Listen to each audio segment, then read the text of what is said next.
ఎవరిని మోసం చేస్తున్నా? నాలుగు గోడల మధ్య నీవు చేసే చీకటి పనులు దేవుడు చూడలేదనుకుంటున్నావా? బయటకి భక్తుడిలా నటిస్తూ లోపల కుళ్ళిపోయిన శవంలా మారుతున్నావు. నీ అసలు స్వరూపం చూసి నీకైనా అసహ్యం వేయడం లేదా? విను, లేఖనం ఏం చెబుతుందో విను. కుక్క తాను కక్కిన దానికి తిరిగినట్లు మూర్ఖుడు తన మూర్ఖతను మరల చేయును. మళ్ళీ అదే పాపం, మళ్ళీ అదే అబద్ధం, మళ్ళీ అదే వ్యభిచారం.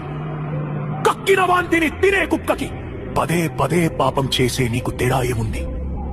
నువ్వు మనిషివా లేక ఆత్మ చచ్చిపోయిన మృగానివా? నువ్వు చచ్చిపోతున్నావు.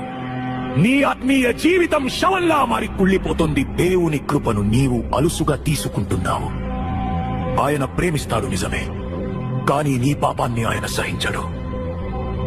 నీవు లేచి మొదటి జామున మొర్ర పెట్టిన నీ హృదయమును నీళ్లు కుమ్మరించున్నట్లు ప్రభువు సన్నిధిని కుమ్మరించుము. మోకరిల్లు, నీ కపట భక్తి చాలు. నీ పాపం వల్ల నీ ఆత్మీయ బిడ్డలు మూర్జిల్లుతున్నారు. నీ చేతులను ఆకాశం వైపు ఎత్తి క్షమాపణ అడుగు. ఇది నీ ఆత్మను బ్రతికించుకోవడానికి దేవుడు ఇస్తున్న ఆఖరి అవకాశం. శరీరం బలహీనంగా ఉందని సాకులు చెప్పకు. నీ శరీరం ముసలిదవుతుందేమో కాని నీ లోపల చచ్చిపోతున్న ఆత్మ సంగతేంటి? మా బాహ్య మనుష్యుడు నశించుచున్నా, మా అంతరంగ మనుష్యుడు దినదినము నూతన పరచబడుచున్నాడు. నువ్వు మారాలి అనుకుంటే లోకాన్ని కాదు, దేవుని శక్తిని ఆశ్రయించు. నువ్వు పాపంలో పడుతున్నావంటే దానికి కారణం నీ బలహీనత కాదు, నీ పిరికితనం. గుర్తుపెట్టుకో, దేవుడు మనకు శక్తియు ప్రేమయు ఇంద్రియ నిగ్రహములు గల ఆత్మనిచ్చెను గాని పిరికితనము గల ఆత్మ నీయలేదు.